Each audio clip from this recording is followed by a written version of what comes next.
camera's at the top. Right. Sorry. Gay. Whatever. I mean, I'm really hungry as well now. starving, to be honest. Can't wait for my chickens. Oh yeah. Hello everybody. Hello. My name is Darren. Yes, I believe that's correct, and I'm Graham. And we're about to talk about Inglorious Basterds. Do you remember it? I remember, yes, no, not really. I saw it the other day, but I hadn't seen it since the cinema. So a few years ago. Right. And have you not seen it since the cinema?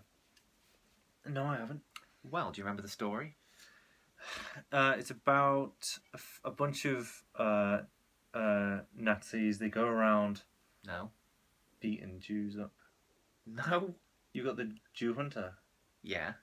the bear Jew, Yeah. and the kaiju. Who's... yeah, imagine. I don't know. Well, who do you think of the Nazis killing the Jews? Like, what's his name? Roth. What's his name? Eli Roth. No, he's one of the Americans. Right. They're the Basterds, and they've been dropped in to kill Nazis. Right. Okay. That's why they keep carving swastikas on Nazis' heads. Right. Scalping them. So are they Jewish? Well, Eli Americans. Roth is, I think, but the others are just... Well, some of them are. They're just Americans that have been dropped in to cause havoc. Yeah, I have seen it. I just don't remember a lot of it. Hence the memory gap. I will tell you then. So there's that bit. There's the Basterds who've been dropped into it to wreak havoc, and then there's the story of a young Jewish girl who kind of escapes Christoph Waltz at the beginning and then goes on to run a cinema. She works in a cinema, doesn't she? It's her cinema. Is it really? It is her. She's done well for herself, Yeah, hasn't she? she's gone from strength to strength. Well, that's it. So there's those two stories, and then there's a few other little things going in and out between them, and obviously those stories connect at the end. And then Austin Powers pops up in the middle. Yeah, Let's and get that's to the that. problem in it. Oh, right. Is that kind of, a good example of what's wrong with the whole film? Yeah, I think it is because okay. I like this. Like the scene, the very opening scene is where Christoph Waltz is interrogating some guy who's got Jews hiding under his floorboards, And it's just insanely tense. Yeah, and then cut to a few scenes. In fact, that exact scene I think cuts to some sort of caricature of Hitler, sort of screaming "No, no, no" over and over again. So it's like on the one hand you've got these really good kind of thrillery type drama-y things, and then on the other hand you've got cartoon characters doing silly things. Yeah. And I don't think there's any. I think other than that Jewish woman, and maybe the film star that is it Alan Kruger, whatever her name is, plays. I don't think there's any characters in it. They're all just caricatures. Brad Pitt is just an image of an angry sort of army sergeant type guy, and that's and in terms of the Basterds, you don't find out anything about any of them except Hugo Stiltz, whatever his name is. Right. Or what is it, Hugo Stiltz? I don't know. Or I don't know, the German one that they bust out. Right. But I suppose that's a bit like Kill Bill as well, isn't it? Where it's like you've got the baddies that she's killing off, and you have an entire film dedicated to Lucy Liu, and then it's like, oh, and there's Bud, Bill, Ellie, and yeah. and the Vivacere Fox one, whatever her name is, she's killed off in the first couple of minutes, and that's the end of her. But then you get home sort of. But like she's got like a massive kind of a lead in for a larger character anyway, like with her kid. Yeah, well, that's bollocks. For a start, he's been saying he's going to do Kill Bill 3 since then, but he talks all this Tarantino says. I mean, when he said he was going to do the Vega Brothers movie, and that never happened. Right. And the film he would do with Kill Bill 3 is obviously the revenge of her. In which case, just watch Blue Ruin. That does the same kind of story, but I imagine it will be better than he could do with his, because he'd get two up his own arse and indulgent. Yeah. You keep banging on about Blue Ruin. It's amazing. Okay. Watch Blue Ruin, everybody. Yeah. So Inglorious Basterds. However, I would say I did enjoy it. Yeah, I think most people enjoy it as like a I think that non-serious kind of that's it. heavily violent. It's definitely a comedy. So it's almost like the drama's misplaced because the comedy works fine. Yeah. It's just there's some really good thrillery scenes in it as well. Yeah. And I think one of the scenes that confused me the most in terms of like its tones everywhere, and usually it's in one scene to the next, but then there's one scene where I just don't know what I'm meant to be thinking. And it's the scene where the Brad Pitt's got the German guy like on his knees and he wants him to point out where some snipers are on a map, and the guy like refuses to, so he gets Eli Roth to cave his head in with a baseball bat. Yeah. And I just didn't know what emotion I was meant to be feeling, because firstly they present the German guy as being noble, like I respectfully decline. Yeah. And then you've got this weird kind of, they use the Ennio Morricone music, and it's like, Eli Roth and the German guy like sharing a moment, and you think like, who's noble here? Yeah, I don't know whose side I'm meant to be on. And then Eli Roth caves the guy's... Like, Eli Roth says you get those medals for killing Jews. And then the German guy says bravery. You think, what's the point of this? Is this supposed to be like he's thinking about his Jewish relatives? Eli Roth, I mean. Whereas that guy's just doing his job and he's been brave to do what he's done, even though what he's done is wrong.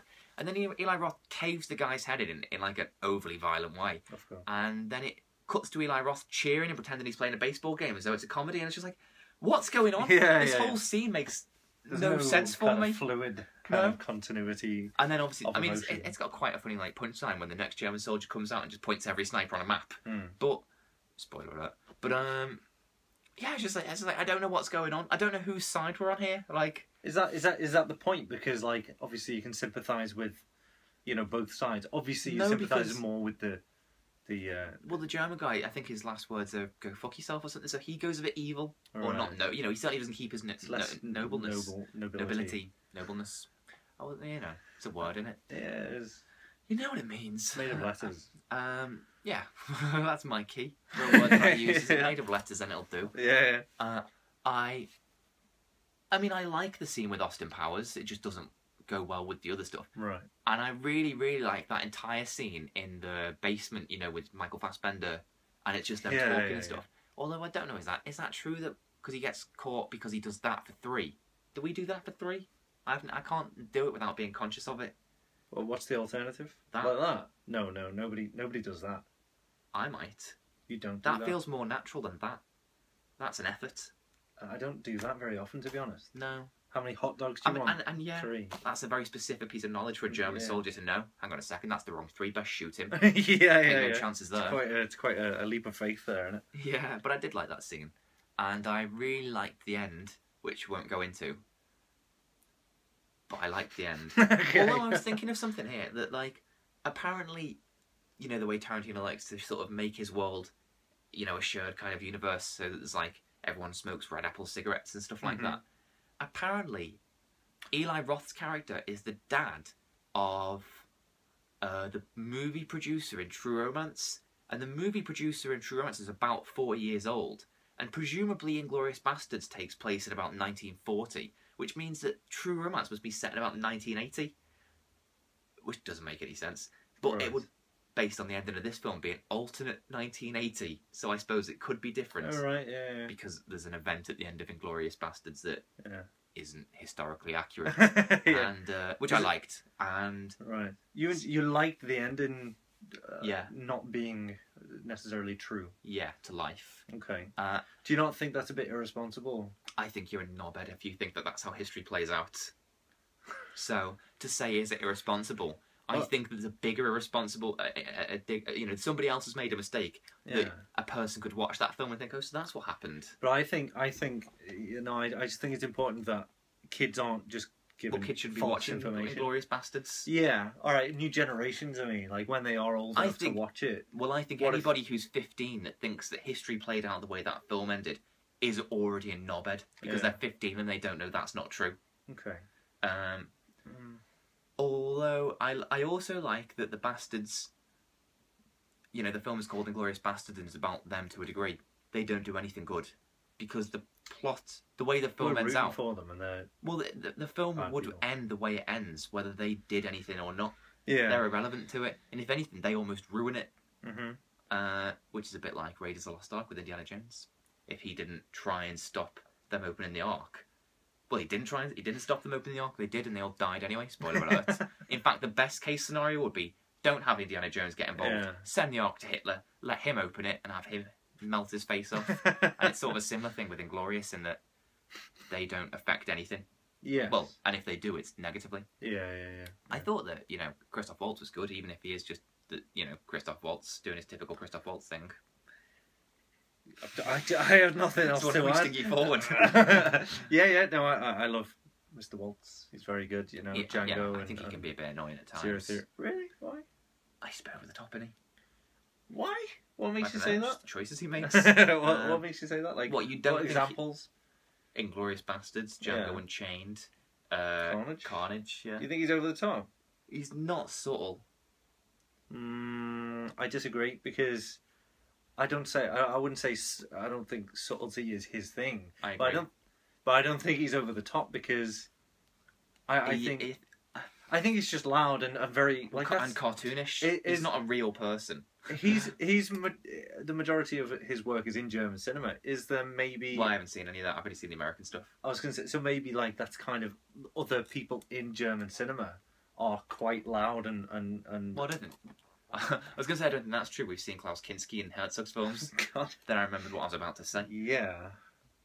But they're not good examples of subtlety. But Kinski's not cartoonish. He's just a psycho. He looks like a cartoon. He looks like He looks like an imp that's escaped from hell. I don't know what he looks like.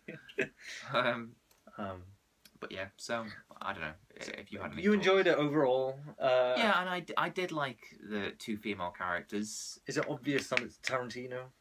Yeah, although he doesn't show up in it, which is a good sign. That is a good sign. I don't think he didn't chance. It's not his best film by a long way. No, it's not his worst film. Do you think everything else is done well though? Like the the time, the setting and stuff like that. And do I think that he's made it look like the 40s or whatever? Yeah. I guess. Okay. 1-0 Tarantino. Okay. What a shame you had to. No, the thing is, like, I love Pulp Fiction. I love Jackie Brown. Yeah. I know it was. Nearly said I like Tarantino. I do. That's the thing, and I love True Romance, which was directed by Tony Scott, but written by him. I like Natural Born Killers. I slag off Tarantino in my personal life and my free time, and I slag off Michael Bay because Michael Bay's just crap. But there's a difference, and it's with Michael Bay. It annoys me that he's working. It's an arrogant kind of Well, it's just annoying. It's just rubbish. Why does he keep making movies? Yeah. Whereas with Tarantino, it's a disappointment. Like I know you can do better than this. Like the Django Unchained, 90 minutes was really good. Then you went and put that extra hour on the end. Oh, but where he dances on the horse and stuff. He dances on the horse. Yeah, remember that bit? You literally turned it off 15 minutes before the end. He dances on a horse. Yeah, he gets the horse to dance and stuff. Yeah. I don't remember that. He spins on the spot and he's like... I just remember Tarantino turning up with that Australian accent and just being like, what the hell is this? What is going on? Meanwhile, an actual Australian actor is standing right behind him, saying nothing. So yeah. Another one that you can't understand. The what? There's a guy that you can't understand. Michael Parks. I hate Michael Parks. I can't understand a word he ever says. Honestly, he's in Kill Bill. The opening scene, he's like walking, towards the bride was killed, going, and then he disappears. And oh, that's good. We've got Michael Parks out of the way. Then Kill Bill 2, he turns up as another character. Let's go see Bill's father figure. Oh, that sounds good. I wonder who could play him. Is that Michael Parks again? Oh, it is. Okay, but to just retaliate with that, if this was. If Christopher Nolan directed a Michael Parks film, and you couldn't hear any of his dialogue, you wouldn't be complaining. I wouldn't be complaining, no, because the intention of Nolan's movie is to have the the space shuttle really loud, whatever. The intention of Michael Parks is to understand what he's saying, unless it is a joke like Sooty, where the only person talking to him is the only person. What's that, Michael Parks? Yeah. Somebody's fallen down the old mine shaft. And then Michael Parks skips off. That's fine. I'd cope with that. It's the fact that he's explaining things. Oh God, he just does my head in. Anytime Michael Parks shows up in a film, my heart sinks. And I just think, subtitles, please. Yeah, there's cheaper, better actors. Well, I don't know if there's cheaper. There's certainly better. Anyway, I guess that's all we've got time for. Yeah. See you now. Bye. Well, that's fun.